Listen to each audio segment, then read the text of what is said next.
हमारे साथ है आरजेडी के प्रदेश अध्यक्ष जगदानंद सिंह हैं। सर, बीजेपी कह रही है कि 2025 के विधानसभा से पहले, चुनाव से पहले 10 लाख नौकरी देंगे, अगर नौकरी नहीं देंगे तो वोट मांगने नहीं आएंगे। इसको कैसे लेते हैं?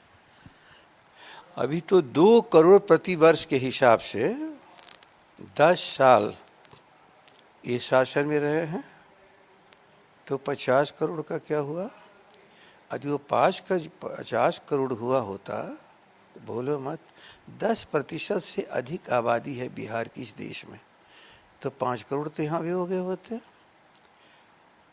तो अब उसको तो ये लोग आए थे 14 में, 2 ही मुद्दा मुख्य था इनका, जिसको जनता ने पकड़ लिया था। उस समय न राम मंदिर था, न उसमें हिंदू मुसलमान था, न उसमें हिंदुस्तान पाकिस्तान था।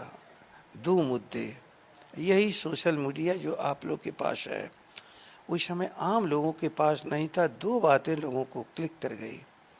2 करोड़ प्रति वर्ष हम लोगों को नौकरी में देंगे, और काला धन वापस ला करके, इतना है बाहर काला धन कि प्रत्येक के खाते में 15-15 लाख रुपया चला जाएगा।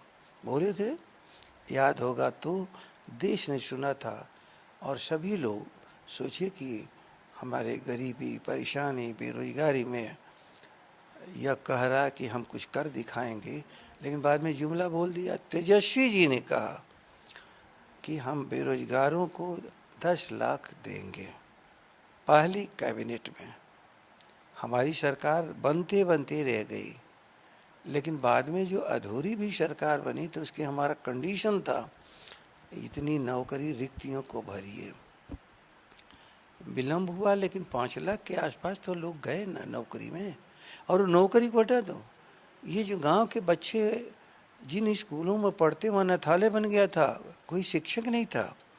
आज शिक्षक मिले हैं बीपीएससी के द्वारा, तो वह योग्य शिक्षक हमारे बच्चों की भी प्रतिभा को तराशेंगे, और देश का वैज्ञानिक, डॉक्टर, इंजीनियर, टेक्नीशियंस और आम लोगों को एक बड़े पैमाने पर प्रतिभा को तराश करके, जिसको कहते हैं ज्ञानी बुद्धिजीवी नागरिक को बनाएंगे। ये हमारा था, और हम लोगों ने तो कहा था सिंचाई हम करेंगे। हम लोगों के कीमत जो अनाज का है उसका दाम देंगे। हम लोगों ने कहा था लोगों को, गरीबों को स्वास्थ्य की सेवा देंगे। इन सारी बातें हमारे मुद्दे थे, और इसी पर हम लोग जीत चुके थे, जिसको 12 बजे दिन के बाद 12 बजे रात तक हार में इन्होंने बदल दिया। हमारे मुद्दे आज भी जीवित है। ये जब बार बार उल्टा सीधा इधर उधर कर रहे थे, तो तेजस्वी जी बार बार का एक ही मुद्दे पर आइए। मोदी व्यक्ति है, और यह इस देश में असत्य बोलने वाला साबित हो चुका है। इसलिए मुद्दे पर आइए कि इन मुद्दों पर आपका क्या कहना है। और आज पूरे देश का मुद्दा, इस बिहार में जो तेजस्वी नौजवान नेतृत्व ने उठाया, आज पूरे देश का मुद्दा बन गया है।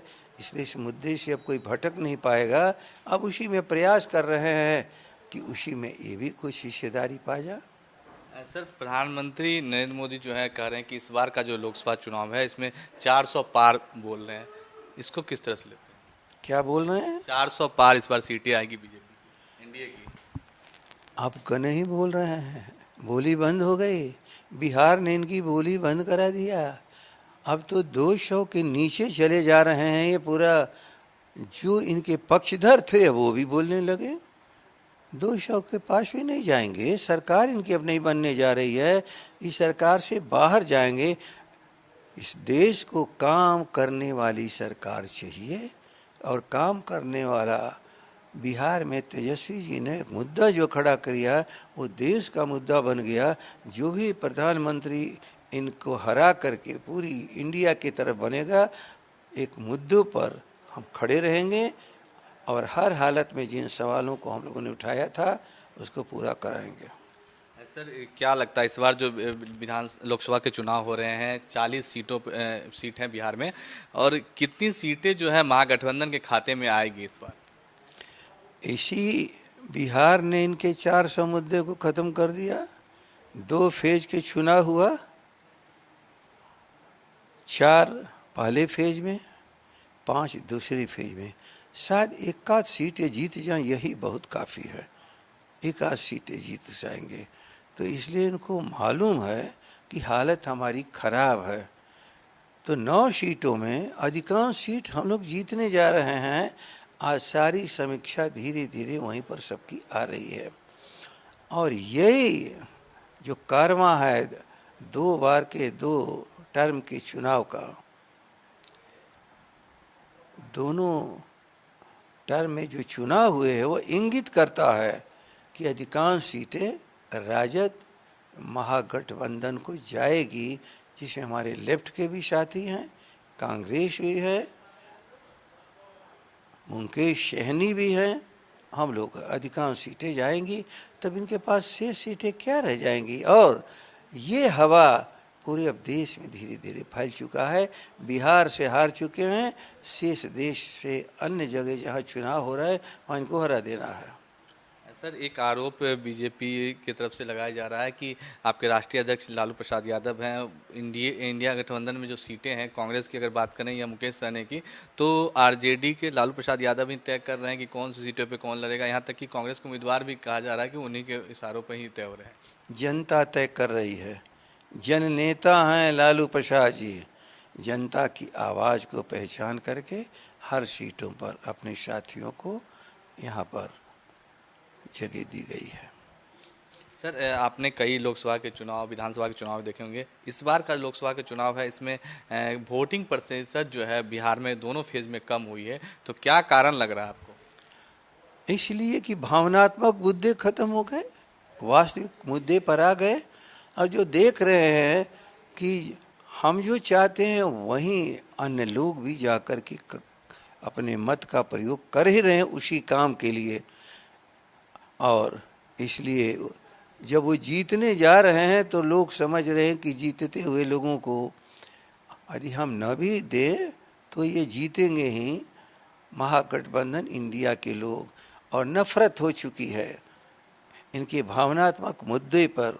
अब भारत हिंदू मुसलमान, हिंदुस्तान पाकिस्तान, मंदिर मस्जिद की लड़ाई में नहीं, अपनी रोजी रोटी आगे बढ़ने के लिए हैं ये देश अब खड़ा हो रहा है उन मुद्दों पर, जिससे वे देश, भारत, दुनिया में कैसे अपने नाम को आगे बढ़ा सके।